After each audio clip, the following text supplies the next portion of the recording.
Hey there! Welcome to the Flute 360 podcast. I'm Dr. Heidi Kay Begay, and I'm a flutist, educator, coach, and podcaster. My God-given mission is to serve you. I am passionate about guiding you, the modern-day flutist, to discover your unique voice on and off the stage. The goal of this podcast is to help you thrive, both as an artist and as a musicpreneur. Go ahead and grab some espresso, your favorite notepad, and let's get to it. Today's episode 247 is titled, Be a Creative Rebel with Joanna Soh. Are you looking for the perfect flute or piccolo to take your music to the next level? Look no further than the Carolyn Nesbaum Music Company in Plano, Texas. Since 1996, we've been the go-to source for flutists of all levels, with an unrivaled selection of flutes, piccolos, low flutes, and head joints from dozens of top makers. But we're more than just a music store. We're your complete resource for everything flute related, with sheet music, instrumental accessories, teaching resources, and health information all under one roof. And our in-house staff of experts is always ready to help you find exactly what you need to achieve your musical goals. At the Carolyn Nesbaum Music Company, we're committed to excellence in all aspects of our business, from our top quality products to our friendly personalized service. And with an in-house repair staff certified in all major brands, you can trust us to keep your instruments in top condition for years to come. Follow us on social media to stay up to date on the latest news and events, and visit our website at fluteforyou.com to shop our extensive selection of flutes, piccolos, and more. Whether you're a beginner or a seasoned pro, the Carolyn Nesbaum Music Company is your one-stop flute shop.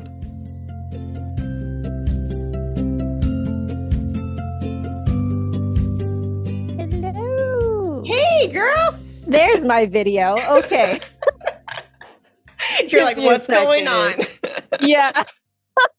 I had to reinstall a whole bunch of things because my husband got me a new SSD solid state drive to put in my computer. 2 terabytes now. Wow. As opposed to I believe it was like 250 gigs that I had before. So now things are running way faster because it's way really empty now. I don't have a lot of things in it. So but now that means I had to re-download Zoom and everything. So I was kind of frantically doing that. You should have seen me at my 3:00 call. I was talking with the flute professor in the Bahamas, and not for a podcast, just a call. Just because she was like, I found the podcast and I really like the conversation with Dr. Fabiana Clore. And she just wanted to say, hey, let's hop on a call and chat. I'm like, okay, cool. So anyways, at 3:00, as I'm trying to get into this Zoom call, my login is through my Facebook profile. Well, it wasn't talking to my Facebook account because they were like, we don't recognize you. Somebody hacked into your account from Turkey. And I'm like scrambling, Joanna. I'm like, oh my gosh, it's me. And I'm emailing her frantically, like, someone hacked into my account. I can't get in. Can we call? And anyways, I was able to do, luckily I had my goodness. Something, I don't know if it was like a 2-step authentication code or something like that, but I was able to be like, no, it is me. And then I showed up 5 minutes late. It wasn't so bad, but that's pretty good for a technical, for getting hacked too. Yeah. I mean, that's pretty good. 5 minutes. I did that in 5 minutes. But I know that. Did you change your password? Everything. All those things. Okay, now there's 10 million characters. Right. Yes.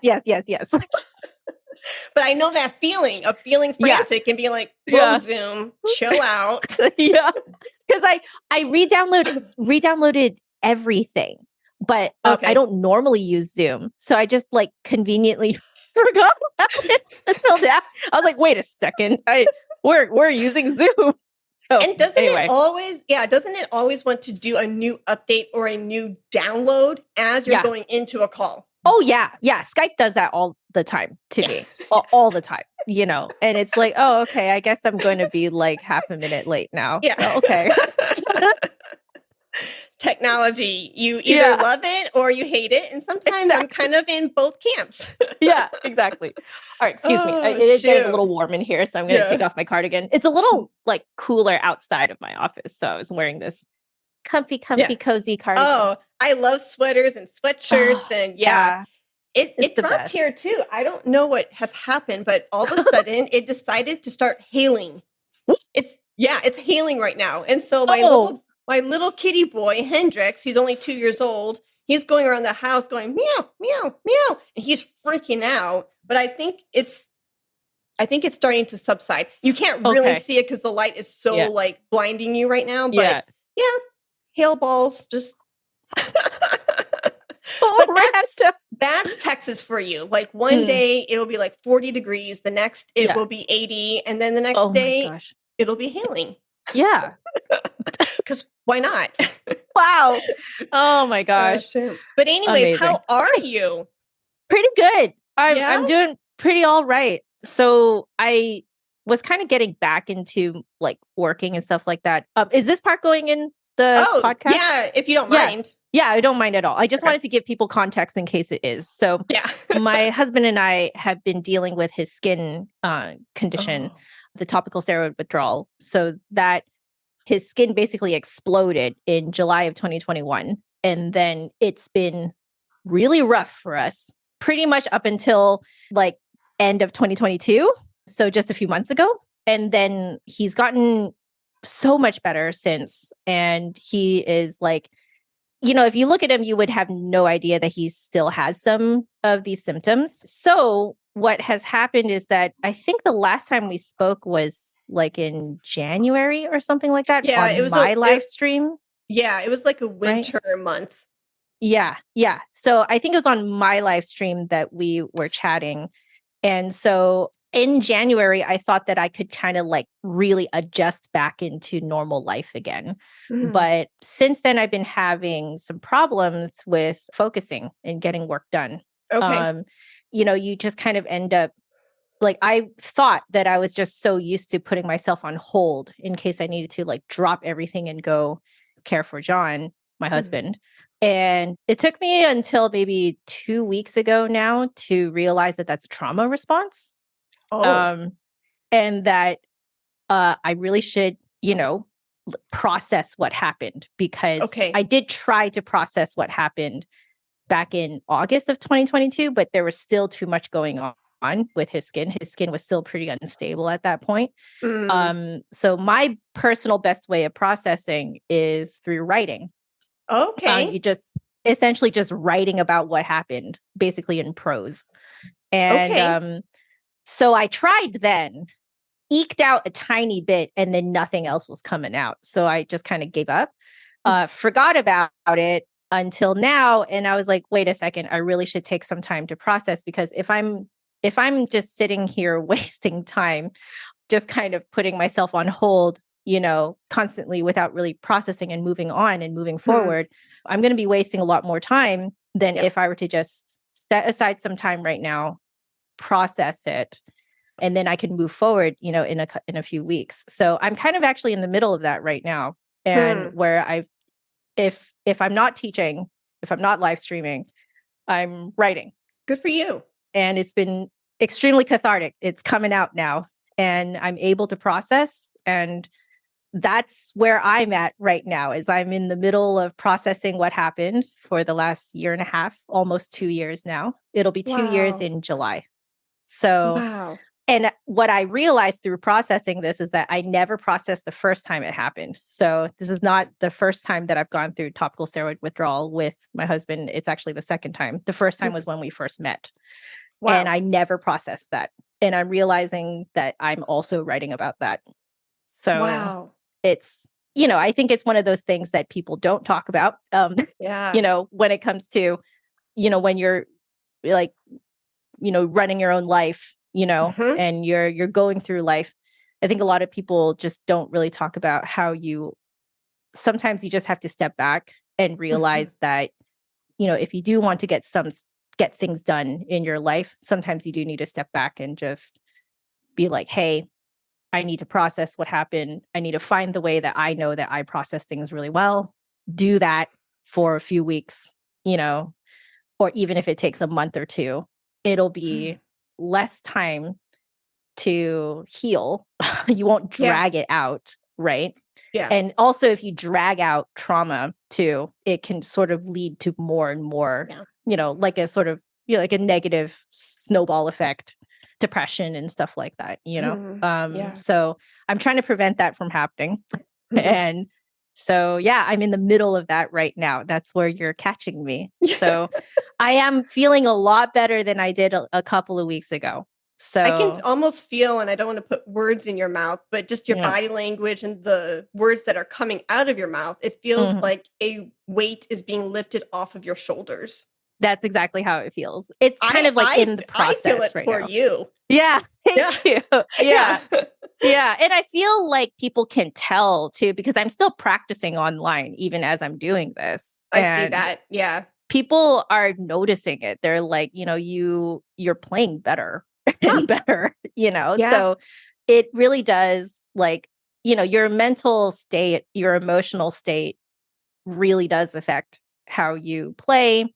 I feel like my lessons are getting better too, because like I'm more present, I'm more empathetic. I'm more open Mhm. to hearing my students and hearing their, whatever they're telling me about, because how sometimes as a teacher, sometimes you just like assume you know everything and then you just kind of block out what they're saying and then Mhm. you know what I mean? Like Yeah. I have caught myself doing that before, and that happens more when I'm sort of in a more like closed off state, Kind of when like I'm just, going on autopilot. yeah, Just, yeah, but not really being mhm, present and not really hearing them yeah, in the moment because you can't really be yeah, present when your mind is somewhere else. exactly. It's Yeah, frozen and you're hurting over here. So how can you yeah, be present when that is exactly. going on in the background? That's why I was like, I think it's altogether healthier and I can actually return to normal life faster if Yes. I just spend some time doing this, So I've been very open about it, just telling people that I am doing this because, whether or not I share it in the future, I feel like is something that I have to look at it afterwards and be like, I don't know how much I'm going to share about of this. Yeah. Maybe I'll do an excerpt or something like that for people to read about the experience. But like, at the very least, it's good for me. Yeah. And that's the part that matters. So I'm like, Yeah. whatever. I'm leaving that to be like a decision I make in the future. Yeah. But it is definitely an experience that you don't read about often. So that's why there's that possibility. Yeah. No, well, Yeah. thank you for being so honest and human and vulnerable. I really appreciate that. And Thank you're kind you. of giving me permission now to just say, like, I see you, I empathize with you. And just like our YouTube live when you were talking about that, like, I Hmm. felt like I don't know John as well as you Hmm. do, because that's your husband. Yeah. I'm starting to get to know you better, that much better Hmm. every time you and I communicate through email or these Yeah. sessions that we have. And it's really Yeah. fun to see a friendship blossom. Yeah. Um, but I felt your pain and I could Yeah. easily, and this is just like the empathetic part of me. And it Hmm. sounds like you are the same way. I could put myself in your shoes because I Yeah. have seen seasons like that between what Eric and I have gone through, whether Yeah. it's like my Any health long or relationship will go through something you. like that. Yeah. And if you don't, Mm. yeah, yeah. Like, are you actually living life together? Yeah, yeah. Like what's Yeah. I wonder what's going on there. But anyways, no judgment. But no, full circle in my brain, Yeah. hearing stories of like healing and processing grief and, Yeah. coping with it in a very adult way. Yeah. I'm so proud of you. Thank And you. what an inspiration for you to say, I'm carving out space for me to heal, for Yeah. me to, and you're right, like you end up saving time You because do. You really you really do. do, because you think, "I don't have time for this." But But the in thing is, you're going to but what sit there just, glassy eyed frozen anyway. Yeah. but my response would be, and what I have to tell myself is, "You don't have time not to." Exactly. You're going to like Yes. act. Yeah. 100%. Yeah. And Yeah. full circle back to why I started Flute 360. One of the main reasons I started Flute 360 was because of the hand pain that I was going through from carpal tunnel because of flute Yes. playing. So my Right. first series was all on health. And, but you know, I approached it because 360 started off as my dissertation. I did, you know, I was under this researcher cap and I was doing research through the 4 episodes. So it was coming across very book-like. Right. I'll have to, oh, yeah. I say this out loud, but it makes me want to cringe. I kind of want to go back and listen to episodes 1 through 4, but at the same time, I don't. But that's how I feel about my old videos, like 100%. Yeah. But I say that out loud because you're giving me this idea, my creative, you know, wheels in my head are turning, like revamping episodes 1 through 4 with the same idea of talking about health and why it's so important, but from this very vulnerable, intimate space where you are leading us to right now. Because it's like, this is carpal tunnel. This is, these are the things that have helped me. And it was all really good information. I still like reference it and I really stand by it because like how I ate, my diet, how I was sleeping versus not sleeping, using essential oils, they're medicinal. Exercise completely transformed my health, and not just the health of my hands, but my overall health and well-being. But it would be interesting to be like, all right, guys, here's the real human scoop of what I went through during grad school during that injury. I was mad. I was frustrated. I was furious with the system that they didn't teach us these things. And why did I have to go all the way through all of that heartache to then come on the other side? And these Western, and there's nothing, I'm not dissing Western doctors. I think there's a really great balance between Western medicine and Eastern medicine. Yes. That's my take. That's my take. I'm not a medical doctor. This is my disclaimer. But same. Also not a medical doctor, but that is also my experience. As the text comes up, disclaimer, Joanna and Heidi are not. But you know, for these Western doctors to be like, oh, here's some Vicodin. Oh, here, and it's like, no, that is a Band-Aid. That is a Band-Aid. It's a suppressant. It's not solving the problem. And, you know, I think when, you know, and that's why I say tragedy, there's always a silver lining in tragedy. Because I had to come to like my breaking point of being like, I'm fed up with this. I am done. I am sick of this. And I'm tired of doctors telling me that they know my body better than I do. And to be your own advocate and say like, no, wait, stop. Something's not right. Exactly. Then at some point, if you're not getting the results or the solutions that feel in alignment with yourself, and like, that's why I always say like, trust your gut, because you know yourself better than anyone else does. And then you can be your number one advocate. But you have to come to that space, kind of like what I'm hearing and connecting our 2 stories together is like, you have to almost come to the space of like, almost so much darkness and so much hurt and so much pain, where the only thing you can do is be like, all right, I'm going to pivot. I'm going to start researching. I'm going to start pulling the right people in my orbit to support me and be an advocate for me and figure this out. And lo and behold, like having the right doctors and the right friends, like I have a girlfriend in California and her name is Kristen. And she was such a pivotal person during that season of my life. She just would pour out, you know, through telephone calls for hours. This is what food does to the body. When you eat fried foods and literally fries, Heidi, your body becomes inflamed. And the basis of all disease is with disease, you are literally in dis-ease, but all these diseases stem from inflammation. So you need to bring down the inflammation and you're going to start feeling better. And then thinking about exercise and essential oils and sleeping. What a concept. I know. You know? And we tend to like, like in the music world, there is a bit of, at least when I was in school, because I will admit that I have kind of one foot outside of the classical music world with what I do. So like, at least when I was in school, it was definitely people bragged about how little they slept. And they they bragged about like how tired they were, and stuff like that. Almost as if to show how hard they work. But really, you're just draining yourself, and you're not giving yourself what your body actually needs to function well. So, and how are you going to make music if you don't function well? You're not, you know what I mean? Like, I'm not sure where your fuel is coming from, you can't just run on zero. So, like I 100% agree with like everything that you're saying, that like you really have to pay attention to your body. Everyone is different too. Like people have different sensitivities, people have different intolerances. Your sensitivities will change as well as you age. I have developed a caffeine sensitivity. Oh, really? Nice. Yes, I have. So this is decaf coffee. Because I can't do I just found this out last week. I thought that I couldn't do 2 cups of caffeinated coffee, like one each day, to more than 2 days in a row. I thought that it was just that like but tea should be fine, because tea is not as bombastic of a caffeine as coffee is.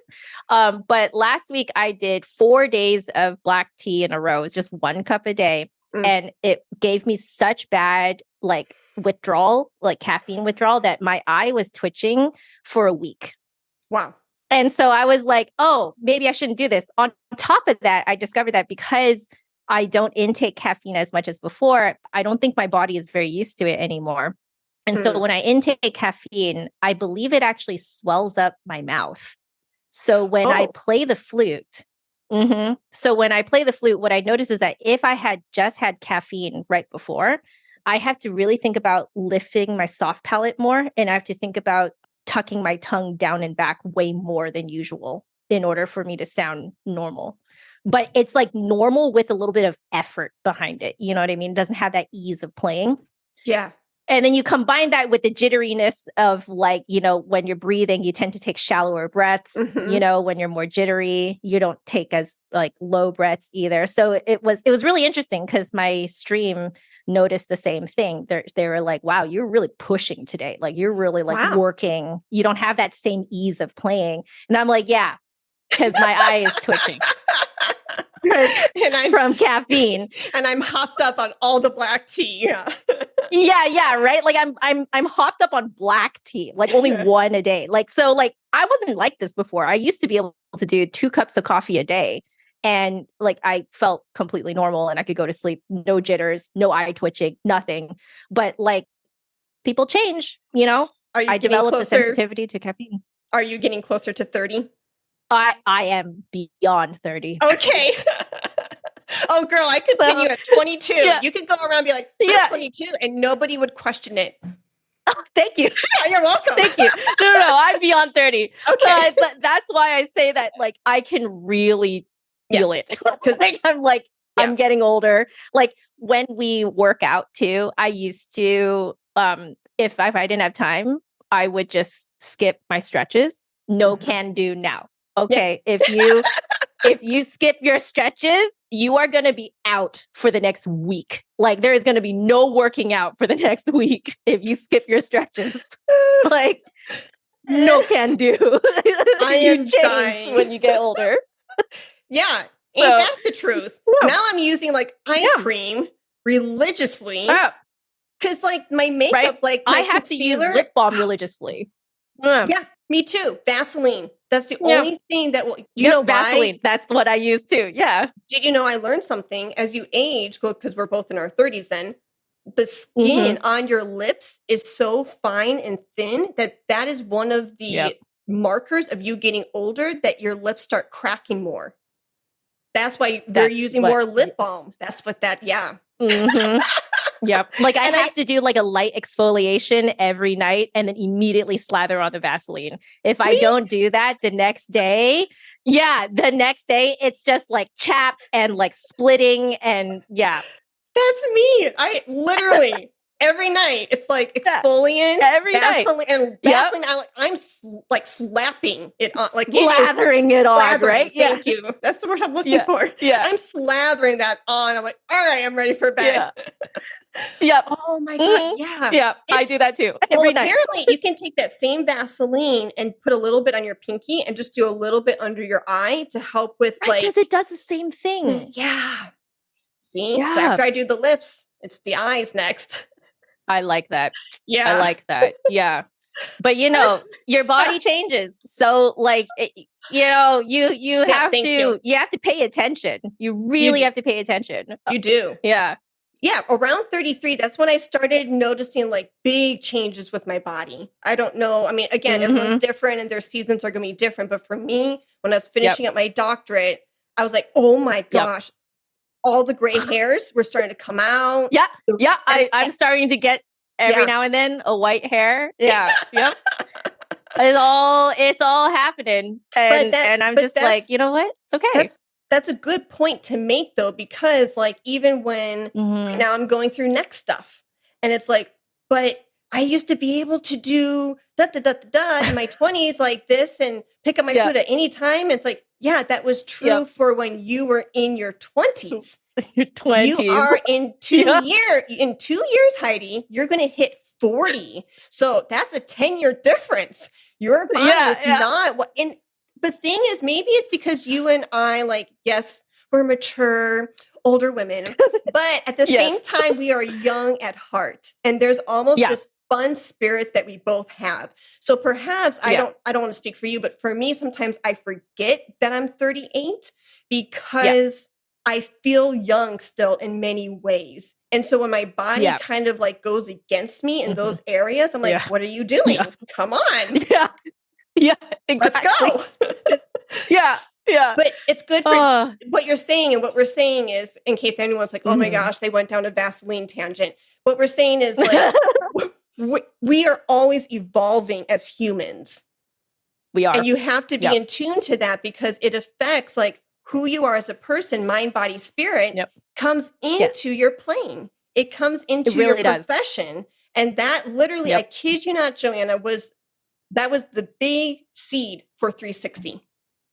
I'm so glad because more people really need to hear that. I think that's actually one of the things that a lot of my students, because I only teach adults. So my students, I would say the bulk of them played the flute like 20 years ago, 30 years ago. And so the most common thing is I can't play the way I did 20 years ago. And I'm always like, are you the same person as 20 years ago? Because I'm not the same person I was 10 years ago. Like, I mean, like, there's nothing wrong with that. There's nothing wrong with aging. It just is. It's different, like, and on top of that too, there are other things that you have to keep into account as well that change your playing. It can be anything from getting into an accident and healing from that accident. Like how have certain bones healed together. I have had students with a lot of dental work that was done over the last 10, 20 years, and if you get a lot of dental work done, it does change like essentially the shape of the inside of your mouth, which would of course affect, blowing into the flute. So your flute will actually respond differently to you. That is, if, you get a lot of dental work done. Like I had a friend who had to get new braces in every month when she was in high school. And she told me that she just got used to doing an embouchure change once a month. Wow.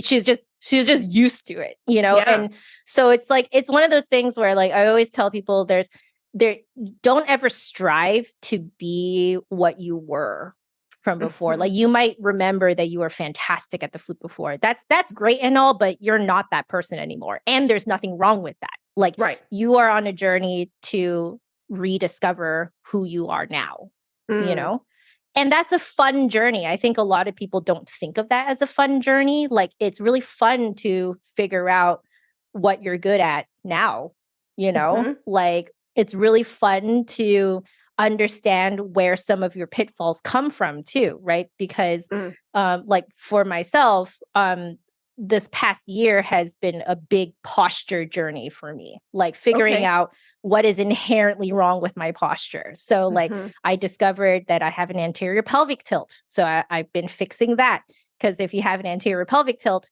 you cannot actually access the muscles that are used for breath support. Yep. I didn't know that. Okay. It makes a lot of sense once you think about it. It's the exact same muscles that you use when you do yoga breathing and they tell you to breathe from your belly. You cannot actually really move those muscles if you sit or stand with an anterior pelvic tilt. You just can't get to those muscles. And I have had an anterior pelvic tilt probably since I was in high school. Probably. Okay. That's what I'm thinking. So I spent the last year fixing that.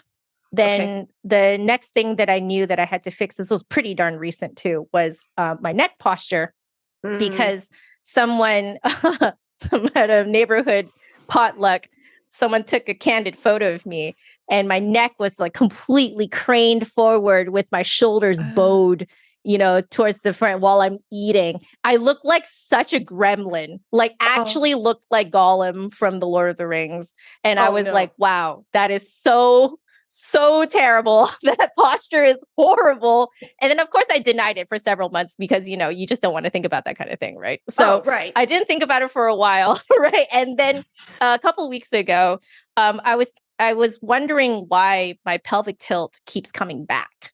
Like, why does it keep coming back? And what can I do to make it stay there? And what I discovered was that because someone was mentioning that my shoulder kept riding up. So I kept thinking, how do I make my shoulders stay down too as I play?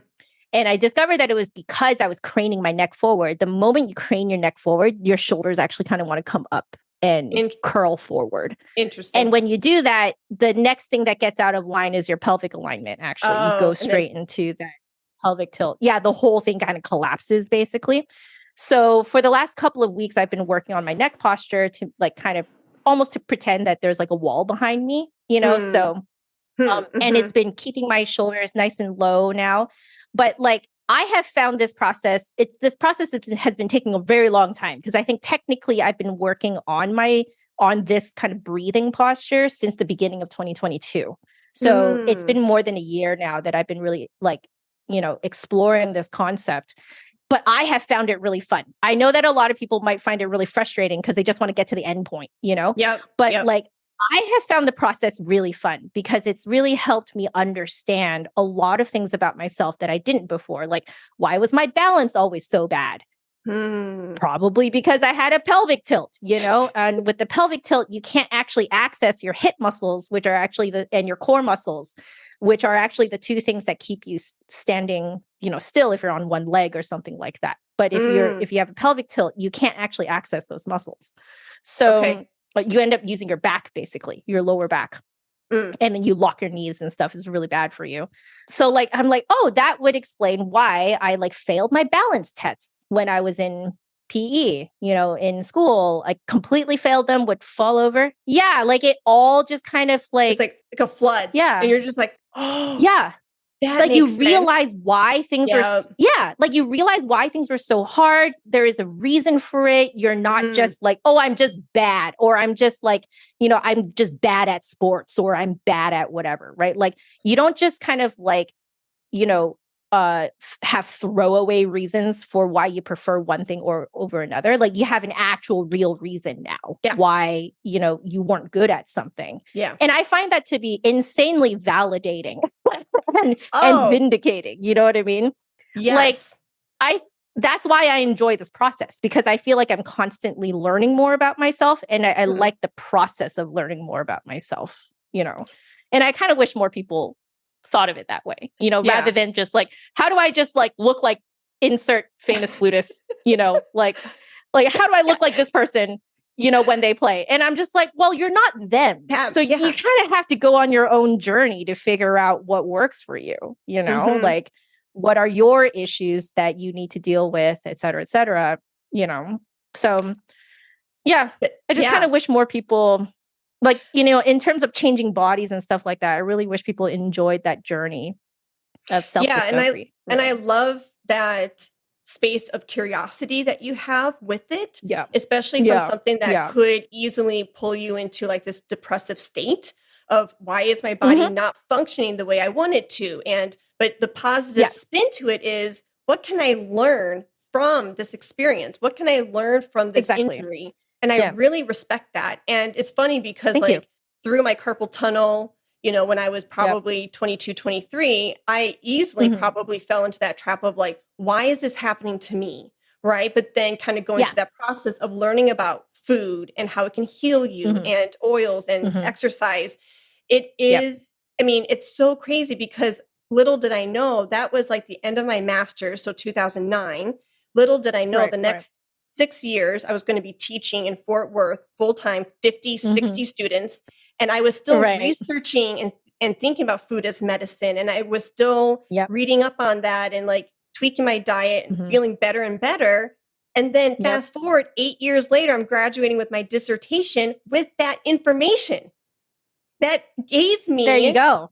That, you know what I'm saying? Like it could open up a whole nother door, or you can use that to your advantage of saying, okay, if I am researching it and exploring these different topics for me, how can this help maybe somebody else? And then maybe use it, like, since I'm thinking dissertation, I'm thinking perhaps like, and keep some sort of journal. And I had like a folder on my desktop where I would kind of plop in articles that I was reading from experts. Like, my disclaimer is make sure you're getting the right information from the right resources. From the right people. Okay? The internet's a beautiful thing, but at the same time, there's some really false information out there. But then when it came time for me to think about what I wanted my first series to be for Flute 360, it was a no-brainer. I had like 6 to 8 years of research on my computer just waiting for me. Just waiting for me. And I was able to pull up my microphone and just start spewing. Because it was all in my head. It was in my core. Like, so somebody out there, like, to inspire you with what Joanna and I are saying is keep documents, journal through it perhaps, and then maybe it could be a proposal to a festival or to a convention, or maybe you can write an article for Flute View, or, I mean, the possibilities are endless. Yeah.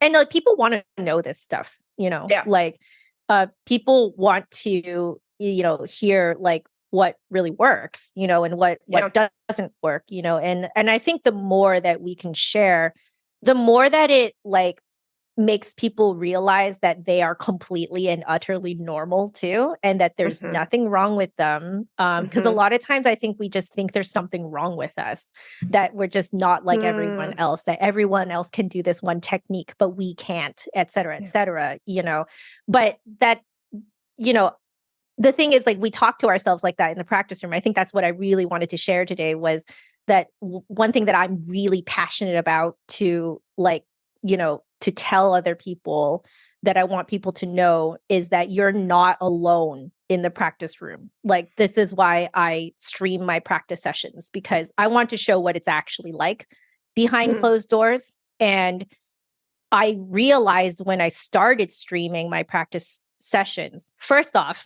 I wasn't actually really practicing before I streamed, because I had developed what I call practice anxiety. And it was so paralyzing that I could not even take my flute out of its case. Like, if I sat down to practice, it just complete paralysis. So like, I knew that there was something wrong with me for a very long time. And this has actually been happening since I was probably 16, like from before music school. So, but it was just never really, no one knew to catch this as a potential problem, that of me procrastinating practicing until the last day before a lesson. And then I have no choice but to cram like a 2-hour session before I go see my teacher, have like this absolute adrenaline fueled lesson where I feel like I'm just BSing my way through. And then like, then it's just like a sharp drop off of adrenaline right after that, where like I just basically don't want to look at the flute again for another 5-6 days until I have to cram again. And it's a horrible cycle. Yeah, it's a horrible cycle that like I just never realized was a bad cycle. Like, and so because you're in these absolute adrenaline fueled practice sessions too, right before the adrenaline fueled lesson, you're not actually thinking straight. And I didn't realize that. Like, I didn't realize that I wasn't really thinking straight. I had no time to think about whatever I was trying to practice. I was just trying to get it good, like I was just trying to get good and then like play for my teacher good, and like, but the thing is, in terms of like actual practicing of what I'm doing now, you have to think about it. Like, you have to like play a bit, do a bit of problem solving, but you might not actually problem solve everything in a session. You usually don't, right? You kind of like sleep on it. You kind of think about it a little bit throughout your day, like you'll be, I wonder if this works or whatever, right? And then you try some things that you think of in the next session. So it should be more like that, where it's sort of like a little bit of playing, a little bit of problem solving, and then you sleep on it. And then you try something new in the next session, see if it works, problem solve some more, and you like slowly get at it, which I never had the opportunity to do, basically from about around age 16 and on, because I was only cramming. Right. So school lessons. Right. School. Yep. So I ended up just, because it's so adrenaline fueled and because it's so like cramming focused, if you get something wrong, you don't actually have time to problem solve. So the brain needs to give a reason to why you did that wrong. So it'll just say you're bad. Yeah. Right? Automatically. And so I got used to calling myself horrible things in my head in the practice room to the point that I believe I was self-abusing. Wow. Like, it was horrible the way that I spoke to myself. And I didn't even realize how horribly I spoke to myself or how frustrated I would get until I started streaming and I realized that the whole world could see me do it. Wow. And I just didn't know I was doing it. Like, it was just so like part of my subconscious. Okay. Yeah. That I had no idea that I was that horrible to myself in the practice room. So once I figured that out, because I had to keep showing up to these practice sessions 4 or 5 days a week, I kept showing up. And so it kept showing me how terribly I talked to myself. So I was like, okay, maybe my first project should be, how do I get to a point where I am speaking kindly to myself, constructive criticism to myself, receiving good constructive criticism from my chat, using that as inspiration for like, okay, well, chat is noticing this. So, there is something to be said about what they're noticing, right? Clearly they are noticing something. So maybe let's all look into see if we can find the root cause of this.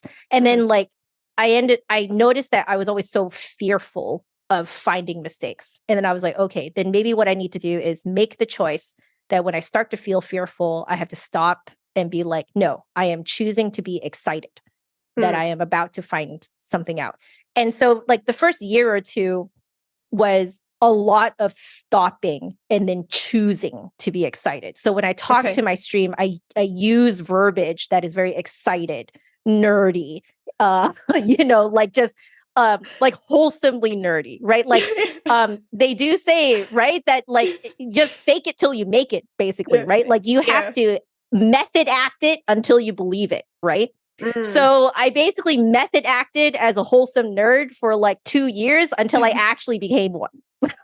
So now I am there. Nice. Now I'm there. I've been there for like a year, maybe a little over a year. And it's like the best place to be because every mistake you make is actually an opportunity. And it's super exciting when you make one, actually, because you're like, I now have another new thing to discover about myself that will absolutely have a cumulative effect, right? Because if you figure out the root cause of something, you can immediately apply it to everything else you play. Everything else you play will be like magnitudes better because you're actually figuring out the root causes for all of these mistakes, right? Yeah. So that's how I arrived at that, was 2 years of essentially cognitive behavioral like training. Yeah. I had to like constantly stop myself when I started to feel fearful and started to talk down to myself, stop myself and be like, I am choosing to be excited. I'm going to use words that are positive. I'm going to exude excitement. I'm going to method act my way towards being a wholesome nerd. But you have to keep at it though. Like that's the thing, is that you can't, it has to be a constant thing. It was a constant thing for 2 years before I actually became it. Like it's a long time. There's so much in there, and I'm going to do my very best to digest and pull out the nuggets that I want to pull out, just because all of it was fantastic. And I'm just like geeking out with you over here. I'm like, oh my gosh. One, I feel so validated because you're talking about how your practicing journey has unfolded now in this, season of your life, being a little bit older. You have you kind of, play on your flute a little bit here, put it down, maybe journal, walk away, process it, walk away, think about it. And the thing that I've been teaching a lot lately, and I want this to be a remote course because I've done some presentations on it, and I'm like, ooh, I'm ironing out the kinks. I know how I want to say things now, but it's this notion of practicing away from your flute. And I feel so validated because my premise is I'm practicing away from my flute every day through podcasting.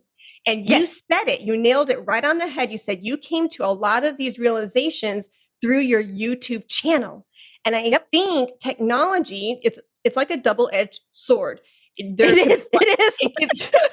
There could be blessings and there can be curses at the same time using the same tool, which is the internet.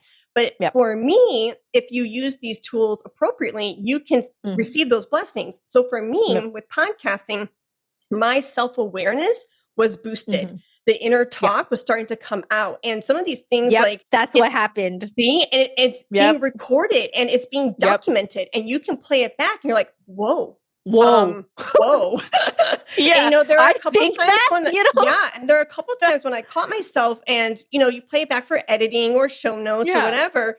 So you're lovingly forced to, and I think you kind of did more edits back in the day. I know now you're kind of more now I don't. You're like, I'm hands off, done. It is what it is. And I love that. And I'm starting to become more like that through 360 as well. But in the early days when you would watch it back, write down timestamps for editing and things like that, it lovingly forces you to take a look at yourself from this from this outside party.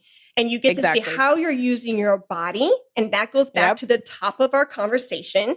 Because things like, I would notice I was always going into the camera, just like how you were saying about how you were holding your body like a gremlin. You were going forward, right? And you're actually Gollum, like full on. Like I was like, whoa, I had no idea that I looked like that. And a photo showed you that, and a camera showed me that. And so my thing is like, not that you have to be like, for the listeners out there right now tuning in, you don't have to be, a YouTuber like Joanna or a podcaster like me. But my encouragement is that everybody takes a piece of that technology, because we all do selfies. We all do little, it's easy with our smartphones nowadays. Just go to your video camera and just put it up on one of those, like, I don't know, those phone holders, and just do they're like $15-20 off of Amazon, like Amazon, super cheap. $12. Yeah. Put it on to one of those holders and do a 2-minute video. Talk about your favorite topic, something you're super passionate about, and play it back 3 separate times. Watch yourself. See, your eyes are lighting up. Sounds right. Watch yourself with the audio off. Then play it back and just listen to your voice. No visual. And then the third time, put the two together. You are going to learn so much about your breathing, your body language, how you're holding your body, the thoughts and your feelings are coming out. I mean, there are so many layers to this onion. I could be here forever. But by doing that and being intentional through recording and giving yourself that positive feedback, and really objectively going through it and just learning something and observing something new about yourself is eye-opening. No flute is needed. No flute is needed because and then because my idea is, if you are naturally, and I'm going to use your example, we didn't even plan this, but if we take Joanna's example of how she was eating, chances are that you're bringing that posture into your flute playing. You're doing that. You're probably 9 times out of 10 coming to the flute like that apple from that picnic party. Right? Exactly. And Like, then what's it doing? And then there's this ripple effect. The neck hurts. The shoulders going up. shoulders hurt. The hands hurt because Yep. the nerves are being pinched off. And then the technique isn't good. The air and the breath is shallow. And it's everything we're talking about today. Yep. 100%. Not only that, something that I noticed that really worked for my adult students, because like, let's face it, it's probably mostly adults listening to this podcast anyway, too, right? Yeah, so it is. Like what I noticed about my students is that like everyone has heard the teaching trick, which is bring the flute to your face, not your face to the flute, right? Yep. The one problem that I can see from my own personal experience of this, because I know this too, right? Okay. See, I thought I was bringing the flute to my face. But the thing is, it's that I've gotten so used to craning my neck forward, I couldn't feel it anymore. Wow. So I had to go straight up to a wall. Like I had to go up to that wall behind me and actually put myself against it and be like, oh, that's how far back my neck needs to go, right? So that's actually what I've been telling my students now. I'm like, you've probably heard this before. And the thing is, I'm going to guess that you have no idea how far forward you're craning your neck. You probably have no idea. So then like I have a few students who have done this now. They just go up to a wall and they check and they're like, oh, wow, my whole head is off the wall. I'm like, yeah, mine was too. Like I think this is an adult thing where like, as we grow older, we have this like really terrible inclination towards worse and worse posture, I guess, from being on the computer a lot, on your phone a lot, et cetera, et cetera. Heck, even just washing dishes, or like, standing over a stove. So like, I've been telling my students, like, I know that to bring the flute to your face. But the thing is, that trick is more often than not, we heard it when we were kids.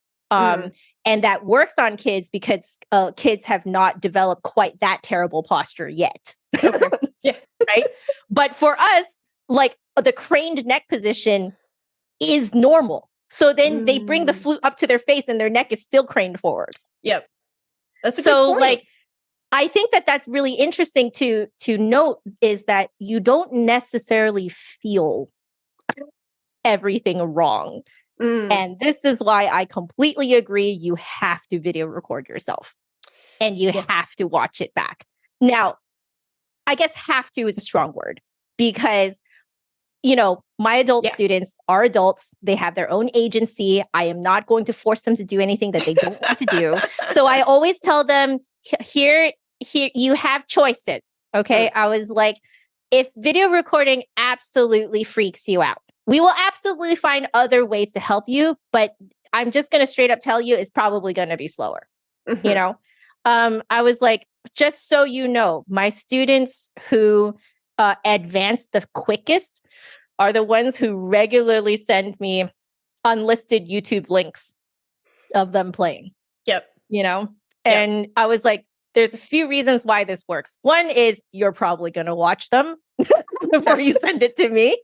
So you're going to inevitably find something that you're unhappy with, and then we'll have something to talk about, right? It's like a free lesson. It is of them to themselves, Yes. Yes. And then, so the other thing too, is that as a teacher, because it's a video, I can scrub around. So if I notice something weird, I can scrub back to that position to watch it again, maybe like 3 times or something so that I can actually see what's happening. And that's something that like in the moment in a lesson just disappears, like it's gone. Whereas if it's video recorded, you can go back to see what happened. Right. Ooh, that's a good idea. That's a good point. So exactly. I told my students that like, this is why my students who do send me video recordings regularly, they really do advance the most quickly out of all my students. Yep. And it doesn't even matter how old you are. I have people who are retired. I have people who are like in the midst of like the high point of their career and they're very, very busy. I have people who like, are getting into university. So like, I have people from all walks of life. It doesn't matter what age you are. Out of all my students, it's the students who send me video recordings the most like regularly.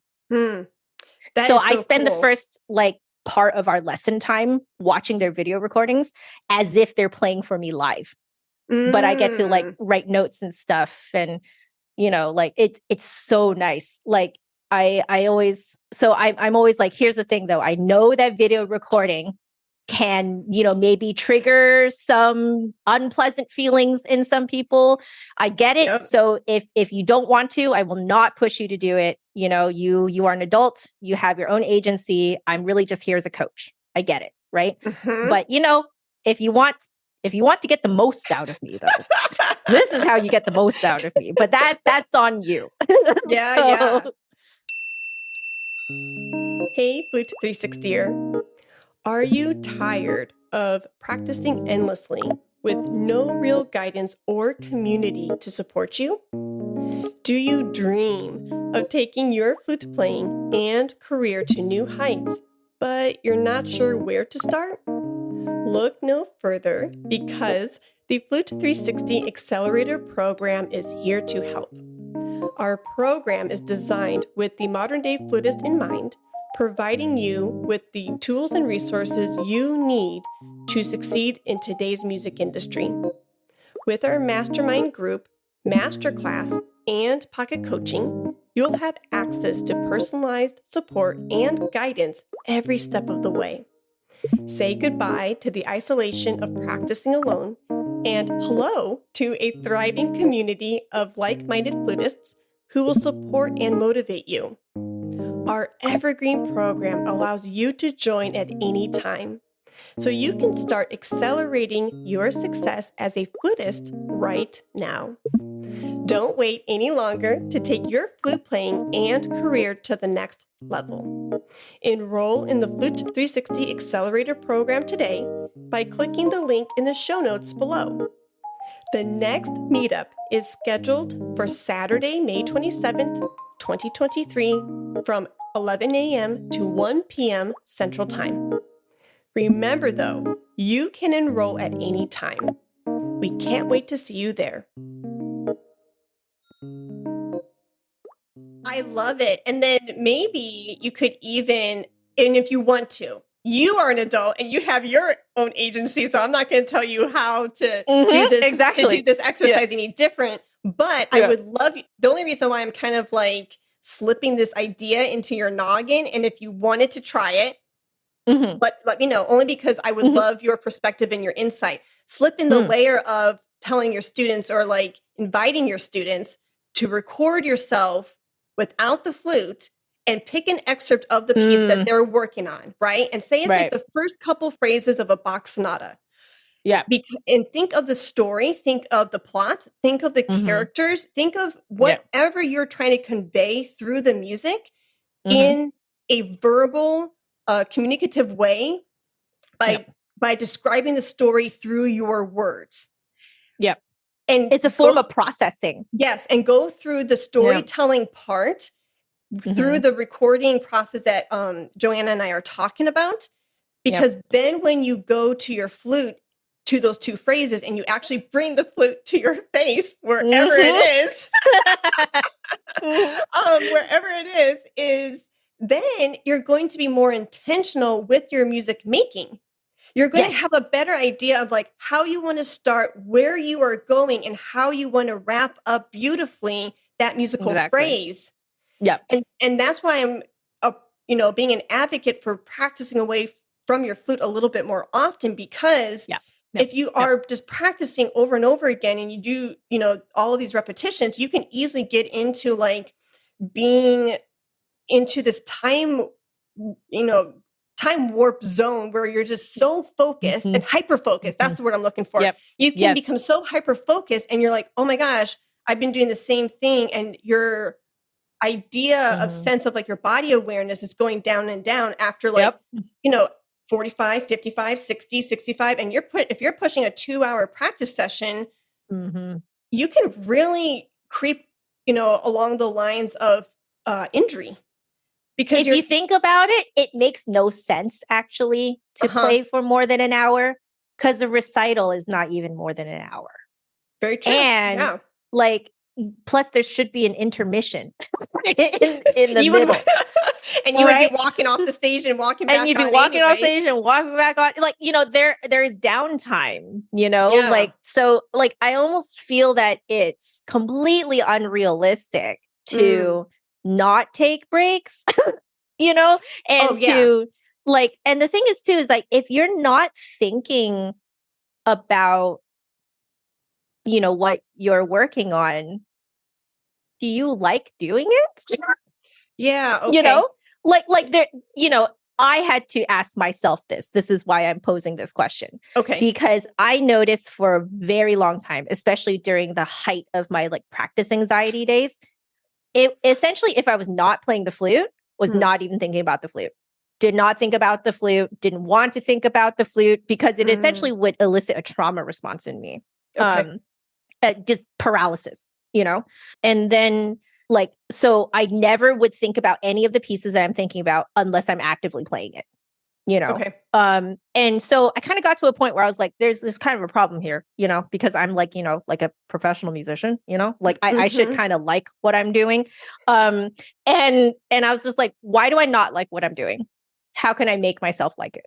Right.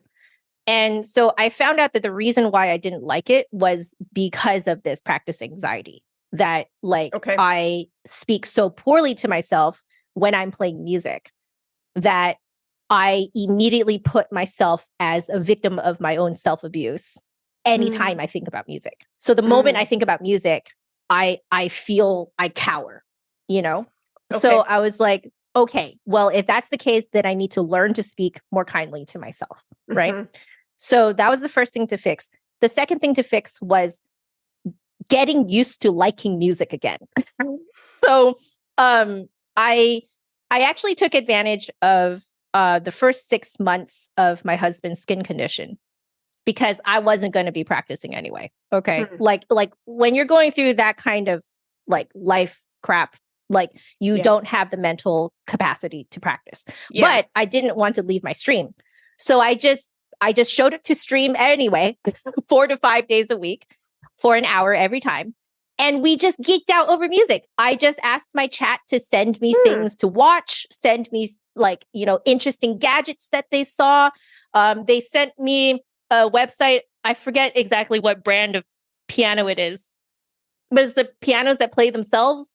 And and they get like, professional pianists to play on them, and it memorizes everything so it can replay back exactly what the pianist did. And like, so we just like looked at cool things like that, for 6 months.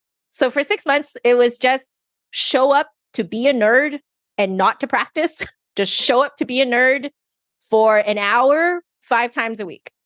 Cool. So it kind of like, I noticed, especially after the second week, it started to induce that kind of endorphin rush from showing up. Like I had the feel good hormones come out now, like you have to almost train your brain to be addicted to it, if that makes sense. So like I started to get excited for my streams because I'm like, ooh, I wonder what I'm going to learn today. Like I wonder what they're going to show me today, because I have no idea. I never know what they're going to show me that day. So like I started to become actually excited to show up to these sessions. And then I would get that endorphin rush during and after it. And it would carry me through the rest of the day, like those happy vibes that you get. It's kind of like after working out, you get those like endorphin rush. So I did that for 6 months and basically rewired my brain to like these sessions. And so after that, in early 2021 or 2022 was when I decided, okay, I'm now returning to practicing during these sessions. But since it is in the context of these sessions that I show up to for 4 to 5 days a week, my brain is already excited for it, right? And then I go and do these practice sessions. And by then I had learned to speak kindly to myself, right? And then what I realized was like really interesting was I was like, like I'm actually getting like combining those two things together has made me excited to practice.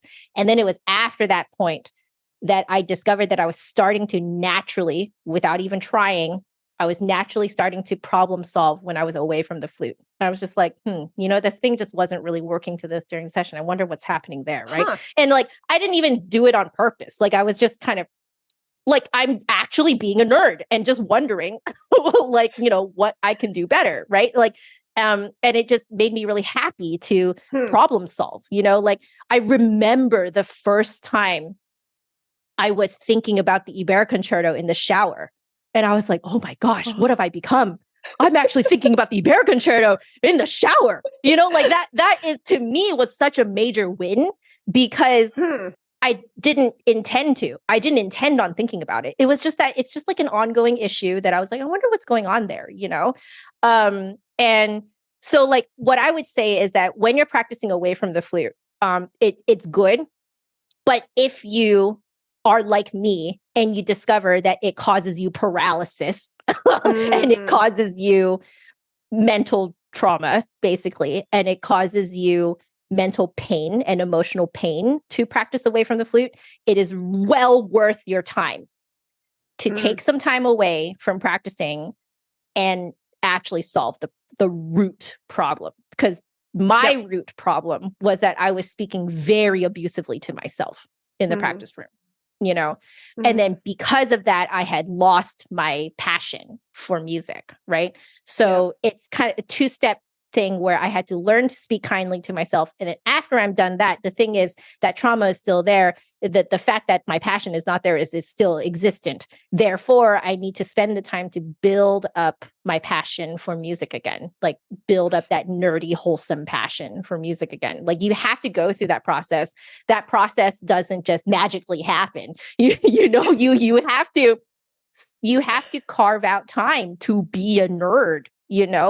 So like, that's my add-on to that. Like, if you find that you have mental pain, emotional pain from trying to practice away from the flute, you may want to look into why that is. That's fair. Yeah. Because that's what happened to me. Because I've always wanted to. I have wanted to be that nerd that thinks about the Iberic Concerto in the shower, but I could just never do it because I would just constantly like be on edge. Like I wouldn't be excited about it. I wouldn't be like, curious about it. And like, I wonder if I did this and I wonder if I did that. And, I have something exciting to like look forward to. And like, this week, I couldn't practice on Monday and Tuesday. Monday, because we had someone botched our garage door repair. We have some garage door repairs happening. The first guy botched it. I was so seethingly angry that day. I was like, no, we're not practicing. Like I'm probably holding so much tension. It's not happening. But I was like so itchy to practice. I was like, I wish I could, but I know that I'm holding a ton of tension. So I was like thinking about like what I would do if I could practice. Right. And then on Tuesday, too many people were coming in and out of the house to do the repairs again. So I was just mentally, emotionally exhausted, completely peopled out. So I was like, okay, I guess I'm not streaming today either. But I was like, I'm really itchy. Like I really want to practice, right? And then like finally Wednesday came along and then finally in the evening I could practice. And I was just like, what a great win for me. What a personal win that I actually feel itchy to practice. Whereas before I was like, just avoiding it at all costs, right? And like this morning, I was looking at last night, that is, I was looking at my schedule for today. And I was like, I don't want to feel like I have to show up for a live stream right after this. So I was like, well, I have some time in the morning. Like, I should be able to do it in the morning, like the morning before I start teaching. And I was like, I never would have done this before, I wouldn't have like willingly chosen to wake up to practice, and be excited for it. Right. Like, so it has been great personal wins for me, like all these little things where I'm like realizing that I'm legitimately excited to play and I'm excited to practice and I'm excited to learn, because I just look back and I'm like, I wish I was like this in music school because I feel like I would have learned even more from music school. Like I would have gotten even more out of music school than I did. But I had a lot of the practice anxiety was all throughout my schooling. it was there the entire time. I hit it very well though. I Mm. know I hit it well because I was talking about this type of stuff on my live stream, and one of my colleagues from my music school days, she commented under one of my streams and was like, "I'm so glad you shared. I had no idea you're going through that." Wow. So I like I believe have it. proof that I hit it very well. So like my suspicion is that other people hide it very well too. Okay. That all the people that we think of that are like super successful and like no problems with their music career, they're totally fine. I'm like I wonder how Yeah. much people are hiding. Mhm. And so like I want to bring essentially like I really want to bring a positive, healthy mindset behind practice room doors, right? Like I Yeah. want to publicize that. Like I want to make that public. I want to open the doors of the practice room, like the hypothetical doors of the practice room. Like I want to open those doors so that people can really see that, like, like have something to compare to, have a positive thing to like model, to look up to model themselves against, that like this is how you should talk to yourself, this is how kindly you should speak to yourself. Mm. When you find a mistake, you should be excited for it, like Mhm. that type of thing. Because I think that Yeah. so many of us beat ourselves up for no reason. Absolutely no reason. Yeah, I'm geeking out so much. Okay, one, what I'm hearing is there's a process. Be patient Mhm. through it. Two, what I'm hearing is you are your best teacher. What I'm seeing you Yes. go through and how you're talking through this and your anxiety with practicing and this and Yep. that, you were Mm. teaching, I mean, you were instructing yourself and lovingly Yep. giving yourself the advice and mentorship that you were craving. And Yeah. that's essentially what we, as now let's step into this zone over here as being colleagues Mhm. and lesson teachers. That's what we Yeah. want for our students, is to Exactly. be their best teacher, because they Yep. only have us 30 to 60 minutes a week. Exactly. They Not are with even. Most of my students are 60 minutes every other week yeah, or only once once a a month. month. Yes. Yep. Yeah. So So like if they are 30 minutes a week, well, I don't know how many minutes there are in a week. I have no idea. I'd have to do the math, and that's why we yeah. have calculators. But, then the other 100 or 1,000 minutes that there are in the week, they are with Yep. themselves, and full Yep. circle going back to how you speak to yourself. So if you Yep. are going to be your own best teacher, what kind of Mhm. teacher is that? Because Exactly. the thing, and I don't know, this is kind of like a little like coaching tip to anybody. For me, when I Mhm. recognize that this evil Heidi is talking to self in this Yeah. evil way, I will Yeah. recognize it now, and I will say, and I wasn't so good at this earlier, but it's taken Yeah. experience and age. But now I Yeah. recognize and I say, would you talk to your best friend that way? Exactly. And Exactly. when I reframe that for me, and I hear that, and I picture my best friend, who is my Yep. sister, who is Mhm. actually a girlfriend in Illinois, and I think of Mhm. Catherine, I think of Afton, and I think of Rachel, and I picture them, Mhm. Yep. and I just visualize those words being directed towards Rachel, and just Yeah. seeing her face cringe and cry, Yep. and just Yep. sink in, like, why would you say Yep. that to me? Then Yep. it just like breaks my heart. Like, I would Yep. never do that to another human being. So why is it Exactly. okay that I'm doing To that say to it to myself? myself. Yeah. Yep. Yeah. So I don't know if That's that because what helps I anybody. realized, it absolutely does. Because for me, the route that I took was I would never say this to a student. Okay. Yep. And I'm like, why am I saying it to myself? Yeah. And now that I have a niece, now that I have a beautiful 4-year-old niece, her name is Rosalind, and I am like cool auntie times 1,000. I love it. It's amazing. Yeah. When she gets in trouble, or she does something, or she Yeah. let's say hypothetically she spills her juice box. Yeah. She'll drop it Yeah. and look up, and she'll be like, "I'm sorry." You're like, "No, baby, it's okay. You made a Yeah. mistake." So you would never scream Yeah. at the child being like, "What were you thinking?" No, like And it's an accident, it's an right? accident. So Yeah. it's the same thing for Yeah. us. I don't care for 30 years Exactly. older. That inner Mhm. child is screaming at you like, take care of me. Yeah. Exactly. Yeah. Yes. Yes. Yeah. Yes. You know, the inner child thing. I do have a story about that one. So for a long time, I could not play the third movement of the Mozart D concerto. Okay. For a long time, I just could not play that confidently. Could not. Would rush it. It generally speaking would be really jittery. Like you could tell that there was a lot going on behind the scenes, that like, and it took me playing it on stream for me to realize what I was thinking about every time I play it. And it was because I played it when I was 12 years old for a flute masterclass.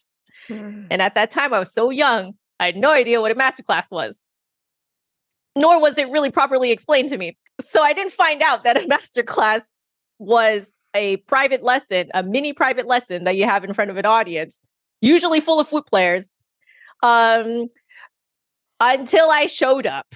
You weren't expecting that. So what were you 12. expecting? I was a child. Oh, that's young. I had no idea. I just thought it was like a group class or like something like that.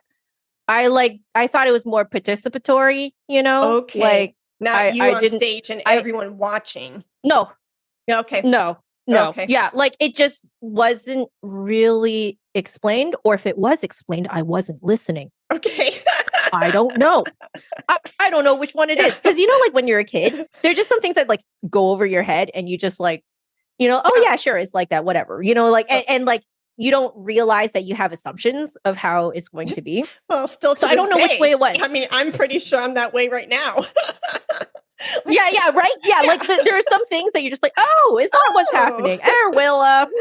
Yeah. So like, but like, I show up to this thing, I realize that I'm playing in front of everyone, okay? And then I am 100% sure, like 100% sure that this instructor had no idea how to deal with kids. I'm pretty darn sure. Well, and that helps the situation. Yeah, I know, right? Yeah. So I start playing the third movement because that's what I had decided that I was going to do for this masterclass. I start playing it, but because I'm so nervous because the whole situation like was not what I expected, so I'm like freaking out, right? So I start playing and I go like 100 miles an hour playing this thing. I go, I'm just like insane, right? So he stops me, and like normally the instructor would say something like, hey, it's okay, no worries. Let's like relax a little bit, we're all blah, blah, blah. Here. Nuh-uh. Right, exactly. Like we're friends here, like I'm here to help you. No, none of that. This guy looks at me and goes, are you nervous? Oh. And I'm like, like puts me on the spot. Yeah. I'm sure that he didn't mean it as like, to humiliate me. Sure. I think they really were like as if talking to an adult, being like, are you nervous? What's going on? How are you feeling? Like, but the only question was, are you nervous? Which to a 12-year-old child's brain is immediately like, I am bad. Oh. He's telling me I'm bad. He's telling me I'm bad and I'm wrong for being nervous. That being nervous is bad and I'm wrong. Right? Because I'm a child, it's like child logic, right? So it's like immediate flashback. And I didn't realize I was having those flashbacks essentially every time I played the third movement of the Concerto in D from when I was 12 all the way up until I think I discovered it maybe 2 years ago. Wow. So yeah, and I discovered it on stream. I discovered it on stream and I decided to not hide it. I just decided to be like, okay, guys, I'm going to stop and I'm just going to tell you what I'm thinking about. And then because so I told this out loud ever since then, because now I have taken the time to comfort my inner 12-year-old child and be like, that guy was not actually a terrible person, but just did not know how to talk to you. This guy meant this. He wanted to understand your situation, but he used the wrong words because you're a child, And the thing is, I was comforting my 12-year-old self where I was like, you didn't do anything wrong. Being nervous is not wrong. And you weren't bad. Yeah. You just were nervous because you weren't prepared for it. And there's nothing wrong with that. Right. As soon as I did that, I've been able to play fine ever since. Good. Yay. Yeah. But it's really one of those things where I completely agree with you. You have to pay attention to your inner kid. Mm-hmm. Your inner kid is still there. That inner kid was persistent from when I was 12 until 2 years ago. So that's 20 years. 20 years. Yeah. Give or take. So yeah, it's 20 years. So wow. they're still in there, even if you don't really think of it. But the thing is, what revealed it was the fact that I was live streaming it. And when you're put on the spot, like that and you're recorded, that's when you start to realize what you're actually thinking. Yep. Because my big thing too, with all of this talk that we are mentioning with digital platforms, technology, speaking, playing on stream, things like that, my big thing in all of this is hitting publish or being live, or do you know what I mean? And so, because it makes you think about yourself in a much different way if you know that it's going out. Exactly. Yes. It's completely different if you're just all right, well, this is going to stay in my librry and me, myself, you're and never my going to look at it. Yeah, my cat. That will be the only person. Cat is a person. That'll be the only. Cats are basically people. Pretty much, they're trapped in these furry little bodies. I swear, the four of mine are insane. Anyways, that will be another tangent for another day. But know what I'm, ADHD brain here for a hot second. Let's steer over here. Whenever you, and I'm kind of pulling Tatiana into this because she's a content creator and she does Tatiana. She's amazing. Thank you, by the way, for introducing me to her. Oh my gosh. You're welcome. Isn't she the best? Yes. I told her, she just met me, and after her talking for 15, 20 minutes, and her sharing her ideas and about this very, content like we're talking about today, very real stuff, very human stuff about the industry and things like that. And after her spewing out her wonderful, eloquent ideas that she articulated so well, I'm like, you're my best friend. You and Joanna now are my two new best friends. You are speaking language, and and I'm sure she's probably thinking did you hear any are you with me? No, I am so with you. That's why I'm claiming you as my best friend. Because you get literally you get it, and it's and again it's not that it's this club, because we're inviting people into the club. We're saying, hey, come and find your own digital space, whether it's blogging, YouTubing, vlogging, podcasting, it doesn't matter. Find a space because when you're in it so much, you, me, Tatiana, and other content creators are, we're speaking each other's languages. I'm like, oh, she gets me. And I get so, talk about geeking out. I totally geek out when I talk with you and Tatiana and people like that, because we didn't even literally you and I had kind of a thought of how today's talk was going to be, but naturally and organically we're over here, and I wouldn't want it any other way, because you and I are just geeking out about these things that are important to us, are important to our listeners, are important to our students. And we don't even have to have an official introduction I am here today with Joanna Soh, and this is episode 250. You know what I mean? And we can just hit record, and we're talking for the first 5 minutes. You're oh, we're still going, right? Okay, and then do you know what I'm saying? It's so natural. It's that, and that's why I love YouTubing and podcasting, because full circle, it's going to make your music making that much better. If you can be vulnerable, if you can be vulnerable and be I know that you are, because I've watched you hundreds of times on your live streams. And I am too. We are being the most authentic Joanna and Heidi selves that we possibly can be. If you were to then now come through my front door and sit down with me and have eucalyptus tea, it wouldn't be any different. The only difference is I would be serving you tea rather than you watching me. Rather than you watching me drink my tea. And so that's what podcasting has unhid Heidi. And it sounds like in a way it has unhid Joanna, where you have 100%. People, right? You've been able to heal from these traumas. You've given your space to work through it. And I think, and I'm forever indebted to podcasting. And I always tell my listeners, like, Flute 360 is like my digital baby, and it is a massive blessing from above. Yeah. Because I would not be the teacher that I am, the player that I am today, if it wasn't for this platform. And that's why I want people to come in and claim their own space, not just from a business standpoint, but also for your music making. If you are struggling with performance anxiety, guess what? Oh yeah, this is the way to do it. 100%. Yes, right? And if you are struggling with your own, like, owning your own ideas and knowing that you have a voice in the industry and you have something to say to your tribe, I mean, oh my goodness, you're going to figure out your opinions and what matters to you like no other. The minute you put a microphone to your face and you hit publish, you're going to start honing that craft of, like, what do I want to say? And what does matter to me? What do I want to get across? And being really intentional with what you're talking about and how you articulate it comes through your flute playing tenfold. Yeah.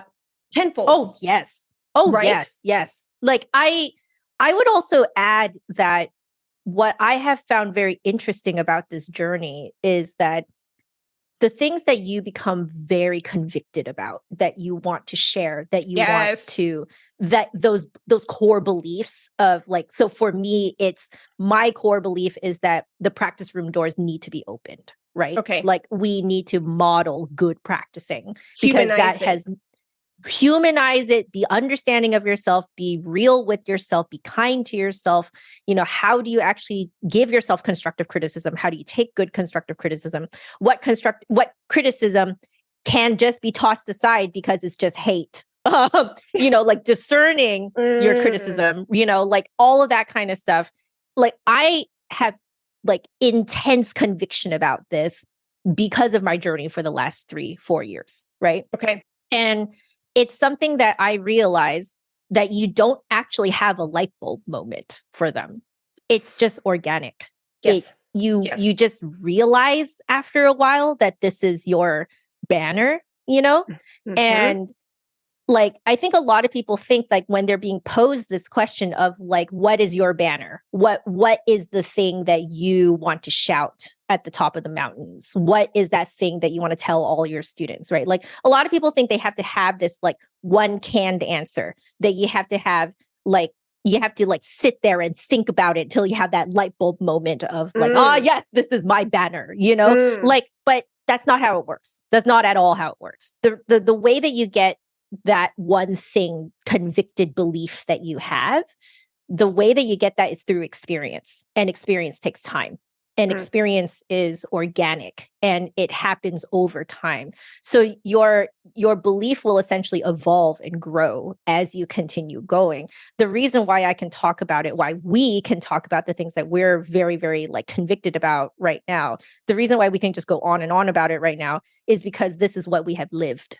Right. Yep. This is what we have learned from living, and living takes time.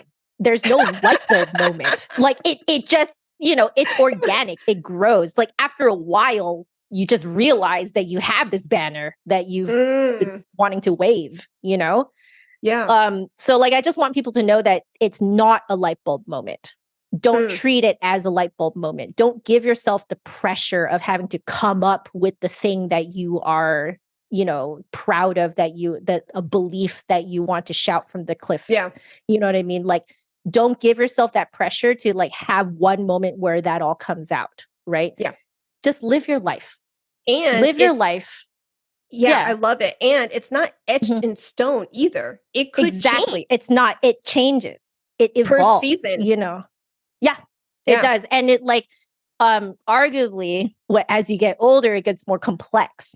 Right? Like, because you start to learn more about other people too. You're not just learning about yourself, right? It's this forming of this worldview that is informed from the experiences of others too, as you continue to meet more people and talk to more people, you know, and share yourself, you know, like, it's one of those things that, like, you know, I really want people to know that, you know, to get to this place, you have to be present and live your life. And you need to actually, like, this is why I'm taking time away to write about my experience with my husband's topical steroid withdrawal, because I'm realizing that if I don't do that, I'm not going to be present.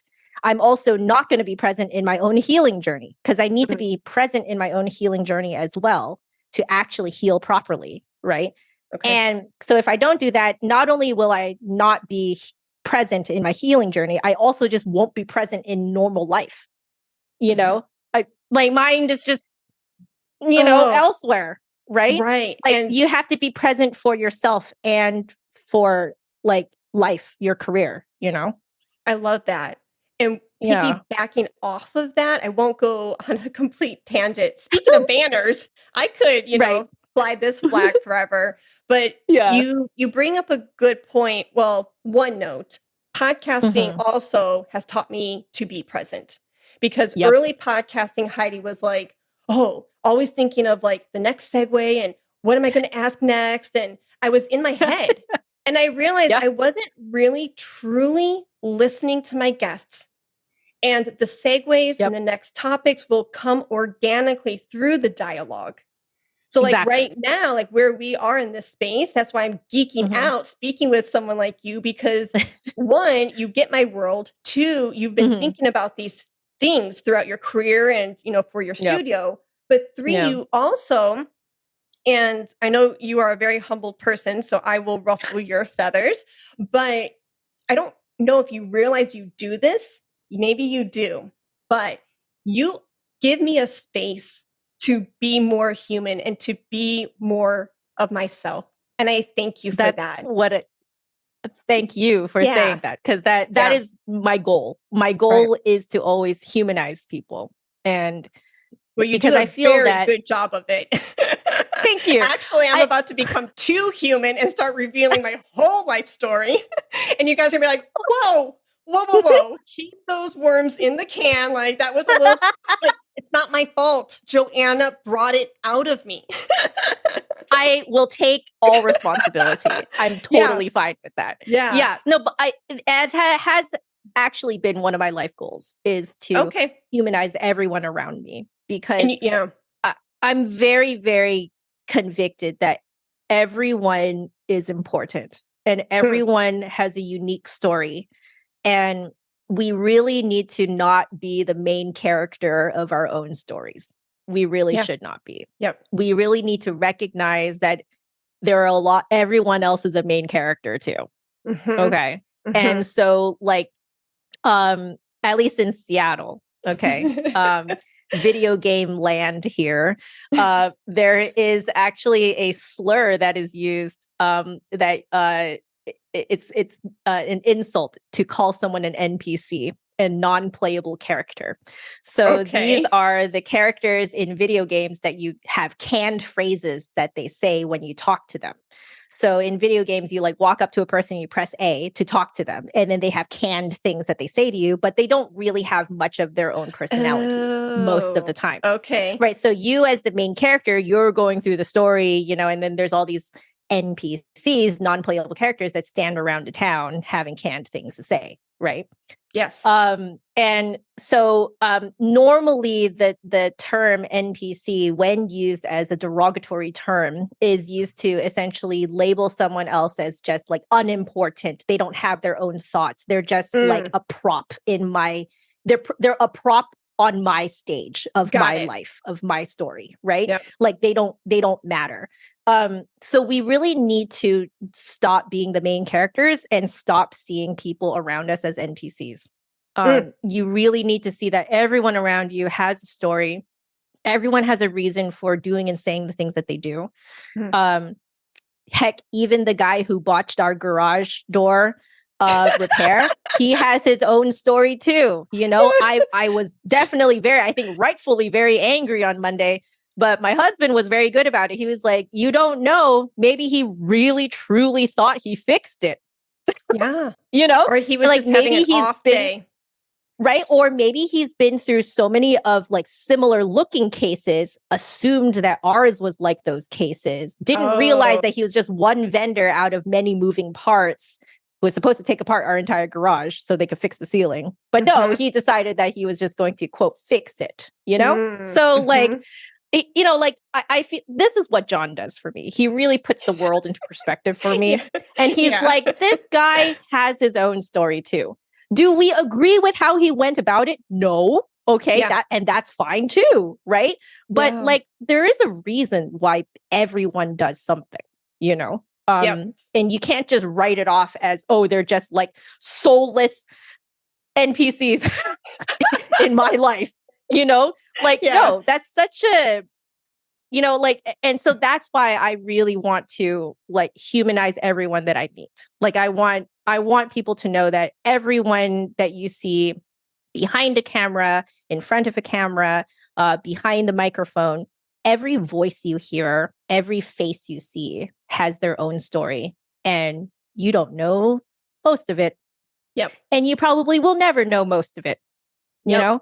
Yep. And like, you need to understand that, and I feel that when you go about life like that, you also humanize yourself. Mm-hmm. Exactly. And like that, I think, is true kindness. That's how you develop kindness to yourself, right? It's exactly like you were saying. You were like, I can't speak these words to my best friends. Why am I speaking these words to me? Yeah. Right? Like, if that kindness comes back to you, Mm-hmm. And like, I think that this is something like, everyone's talking about, oh, self-love, but I'm just kind of like, you kind of have to love outward too, in order to understand what that means, to love yourself. Love thy neighbor. Otherwise, you're just going to be full of yourself. You know what I mean? It's going Some to people think of self-love that way. Yeah. It's going to be a huge ego fest. Exactly. Like, you don't want self-love to become an ego fest. Like, you want that to be a true, actual humanized love, Yes. like a real love, not just ego boosting, Yes. But I think a lot of people think of self-love as ego boosting, but it's not. You don't know how to love yourself until you love other people, Oh, 100%. At least that's how I feel. Oh, completely. Yes. Yeah. Actually, 1000%. Yes. Because that's another like soapbox I could get on. Like, you have to be very careful with like these, I'm using this loosely. Nobody come at me. These trends. don't at us, okay? Don't at us.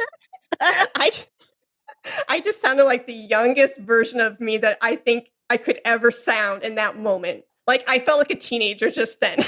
Don't at me. Don't come at me. Anyways, don't at me. Yeah. But, you have to be careful with these air quote trends of things like self-love, because it can go way too far. I mean, do you know what I mean? It's just like, whoa. It starts to justify you being selfish, self-centered, really like, like inconsiderate of other people, like, it's really, really dangerous to go that route. It can spiral down pretty quick from the core of like the real meaning and the message. Yeah. Like, the real meaning and the message is really good, but you can take it down a really bad path. Exactly. Speaking of double-edged swords. The like woke culture, basically. Like, woke culture like has the ideals of woke culture is really fantastic, right? But I do caution that if you go too far off the beaten path, then like you can kind of go down, the unintended route. Yeah. Yeah. No, I love that. Yeah. So, Joanna, I could literally talk to you for like another 5 hours. And you and I could do that. That would not be a problem. Oh, yeah. Easy. Oh, yeah. I think from now on, when you come in on 360 and vice versa live streams, like, I'm telling you, remember the first Flute 360 invite and interview you did last year, at the end of last year or the beginning of this year? Man, time gets crunched. I don't even know when these things happen. I think I did one at near the end of 2022 with you, and then you came on my live stream in like January of 23. Okay, so anyways, with your 3-part series, I think we had to break it up because it was like a 3-hour conversation, and we had it was so long. But remember what I said? Sorry for hogging all that space. No, you're fine. We cut that up beautifully. Part 1, part 2, and part 3. I love it.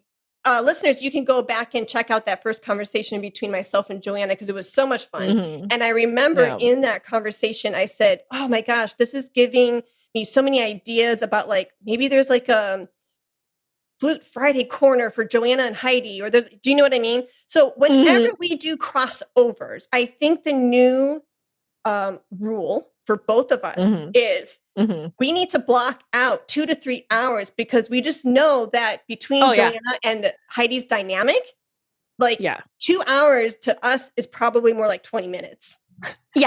Yeah, I that's what I did. That's what I learned from last time, or the 2 times ago, actually. I just blocked out a crazy amount of time. That's why I practiced this morning, because I was like, I ain't going to want to practice after this. Yeah. But the only reason why I am so horribly cutting this off at 2 hours is because I have a student at 6, but if she wasn't coming in, I would be talking to you for another 2 hours.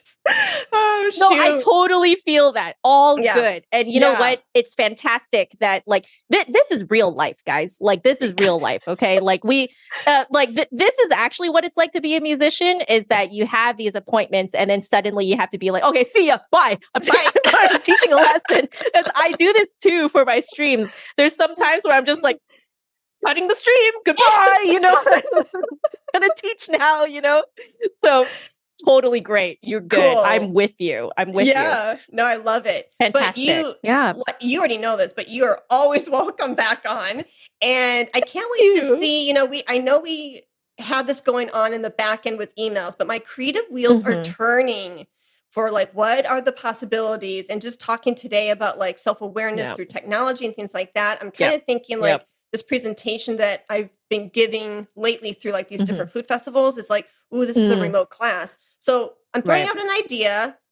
I'm using you as a soundboard. So think about it, sleep on it. But maybe there's a possibility in a room for like you and Tatiana and me to like co-teach this class or something. Different aspects, I think. Different aspects of like flute playing and technology. And, you know, we all have different, again, going back to what you said, it's so true. We all have different perspectives. Yes, we are all using technology, but how has it impacted us in these different ways? So anyways, I'm kind of using now the last part of our talk as like a quick business call of like, what does that look like? And da-da-da. So I'm just throwing that out there now because I've learned that if these ideas are there and I speak it into existence, then it can start forming its own legs. Exactly. Yeah. So, like, I definitely think that my perspective would probably come more from a mental, emotional side of like, definitely. Because that's the part that I've been wrestling with the most. Okay. And like, that's why I went and used technology to figure it out, you know, was really because I figured out that mentally and emotionally, there was something wrong with me. And I'm like, so that's why I'm so passionate about talking about that. So I am down for the emotional and mental side of it. Love it. I can speak a lot about that. And if anything, that's the part that I feel that a lot of people do really struggle with. Perfect. So. And I'm glad you brought that up again, because remember how I said, ooh, there are so many things that you said that I want to digest. You reminded me of a nugget that I completely forgot about. And that is when you bring these issues to the forefront and you hit publish and you humanize it, then you're being vulnerable. Now take it one step further. And we're sharing our stories. We're storytellers within this hour. We are being vulnerable from this very authentic place. What is music making? What is music making? You are a storyteller, and we need to be the most vulnerable version of ourselves, to be that vessel for the music to pour out of us, to impact and influence and affect people who are listening and consuming the music. Yep. Absolutely. Like that's you cannot make like you cannot make music without the musician. And the musician is not there until you take care of yourself. Boom. Like you really need to care for yourself. I say this all the time. Yep. That's literally why I am so adamant about like inviting people into this space of creating your own channel or creating your own platform in some digital space where you are hitting publish, because then you're going to lovingly challenge yourself to unhide Jane, Yep. unhide Yes. Joe. And the more you Yep. do that, the more of your sweet core comes to the forefront. And if Yep. you can be comfortable in your own skin from this authentic place and be vulnerable, then when you Yep. go to the stage and you're pouring out your heart through your secondary instrument, we are the first instruments. We're the first We're the instrument. first Yep. instruments. If you're taking care of yourself, mind, body, and spirit, then when you bring up your second instrument to your face, I'm only giggling because I'm imagining like the head and the neck and the placement, then it literally is second nature. You don't have to act. You don't have to force. You don't have to do anything but just be, because you've done that inner work. Exactly. The best music comes from people who just are, you know? And then when you ask them like, oh, how'd you do that? They're always going to be like, I don't know. Like, I just kind of did. Me. Right. Yeah, exactly. And like, so the root of it is you got to take care of yourself. And you bring up another point too that I totally forgot to mention. Man, all these nuggets right at the last 5 minutes. I love it. We're gonna have to do a little teaser at the end, put it in the front, and be like, if you can make it through 2 hours, you're gonna hear some good stuff at the end too. And that is, I don't think, and I empathize. So if anybody hears this and they're like, oh, Heidi, you're being a witch, I empathize with you. I think most people, and I get it, I really do, they don't want to do that work because it's scary and it's hard. And peeling back and taking care of your inner child, who wants to do that? I would much rather watch The Walking Dead and like binge it again for the 5th time in a row. That sounds like way more fun than dealing with that inner child, because she's kind of, she needs a lot of work. So, and I think, then here's the flip side of technology. I think we get distracted. We can distract ourselves so easily and just kind of go numb to like watching a million TikTok videos within hour after hour after hour. And it's like, was that the best? And don't get me wrong, I love binging TikTok reels. But was that the best use of time? Yes, it's good to kind of go numb and go off into another space for a little bit. But I think sometimes we use technology to, binge Netflix or TikTok or whatever medium it is to avoid that type of work. Exactly. Like, this is why I say you have to make time for it, because you're not going to want to do it. Right. So you have to have that schedule where you have to show up and you're accountable to someone. The moment you're accountable to someone, you are going to show up, and like you in the beginning, you have to operate on a schedule. You have to, because as you say, you're going to be scared of it. You're going to be, just like terrified. You're going to be like, just, get that paralysis feeling, like you're not going to want it. Did I want to in the beginning? No. Like there's several live streams where I was like, what if I just don't show up? But like I did it anyway. Right. And putting in that work, and it takes a long time too. That's what a lot of people don't want to do. But the thing is, I'm always like, you're going to take that time anyway. You might as well start now, like if it's going to take 2 years to deal with it, you're going to be 2 years older later anyway. Like you might as well start now. Who cares? Right. Like no one cares when you start, like no one cares how fast you're going through it either. Absolutely no one cares, So I'm like, I agree with you that it's like, you're not going to want to do it. 100%. I didn't want to do it. Right. But why did I do it? Because people were waiting for me. And it's people that I knew who liked me. Okay. Like I know that my chat cares about me. Right. If it's someone who loves you, you don't want to disappoint them. So you're not going to not show up, But do you want to do it? No. It took me like 2.5 years to want to do it. Yeah. No. No, I appreciate that, and just kind of again like pulling back the curtains on the reality of it. Because that's important for us to talk about these things, because we are in it together. We can't do it alone, Because I mean, listen to No. how your community supported you Mhm. without them maybe not even Yeah. realizing it. You're like, I want to show up for them. Yeah, they don't. That's why I keep telling See? them that like Yeah. I would not be half the flutist I am without them. Oh, see?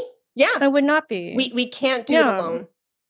No. And like you don't even have to have people who like are professionals in the flute world to like support you. You just need to show up for someone who cares about you. Like it doesn't matter actually who it is. You know? It just needs to be someone who deeply, like genuinely, I would say, genuinely cares about you. You know? And like so it doesn't matter who it is. It just has to be someone who genuinely cares, you know, and that you know genuinely cares. And like, again, it's this thing of you love them, therefore you love yourself, you know, because you're coming from starts this out, art of servitude. it starts outward. Yeah. It starts outward before you can start to love yourself. Like, at least that's been in my experience. And another benefit to YouTubing and podcasting, you're building a community. You're building a community around yourself, and you can tap into, you're pulling these beautiful people into your orbit. What can you not accomplish together? The sky is the limit. Yeah, exactly. And it's like, so, you know, I just want to like give a word of encouragement out to everyone that like you truly are not alone. You really are not. Yeah. Like, but you do need to reach that point where you have convinced yourself that it's okay to reach out. Okay. And we'll just be two voices out in the ether telling you that it's okay to reach out. We're human too. So like everyone needs to reach out for help, you know, and there's nothing wrong with that. We will be the voices that tell you there's nothing wrong with that. But you do need to get to that point first before you're willing to put in this kind of work. Yep. For yourself. Yeah. Yeah. I love it. But we love you, you know, and just know that we love you guys out there. And like, you know, you're not alone. Yeah. I love that. And I love you, girl. The fact that you do what you do and just your presence and how you're such a visionary. I just, Thank you. My gosh. I eat up everything you do. I think it's just, thank you. It's contagious and inspirational and motivating. And I could go on and on and on forever. Thank you. You're welcome. All right. But we'll be in touch soon. Think about the class. And we'll do. I love our little group email now between you, me, and Tatiana. I'm so excited to see that. I was like, oh boy. No, I love it. And I'll have to tell you later. Remind me to tell you about this vision of a woman on a lion. And I'll leave I'll leave everyone with that cliffhanger right there. Yes. Because we talk about it. What I'll do is I'll publish this talk first and then Tatiana right after. So that way I'm like, cliffhanger. Tatiana talks about this woman on this lion and, you know, the perspectives and da-da-da. I won't go down that rabbit hole, but we talk about it in her episode and in that dialogue. So when she said this image out loud, I was like, ooh, I want to get that for like, I want to find some sort of image that captures what she was describing and like send it out to all of the pioneers who are in my life. And I can just imagine this picture being on like Tatiana's wall, your wall, my wall, the Catherine's, the Joanna's, you know what I mean? Like out there. I'm like, so anyways, get excited because good thing. Yeah. Lions and all of you out there get excited too. Yeah. Oh, shoot. Well, you have a great evening. All the best to you and John, and we'll be in touch. Thank you. Perfect. All right. See you. Bye, girl. Thanks for having me on. Bye. Anytime. Thank you for listening to the Flute 360 podcast. Please subscribe, rate, and review through your favorite podcast app, such as Apple, Spotify, Amazon Music, and iHeartRadio, among others. Thanks. Let's talk about flute.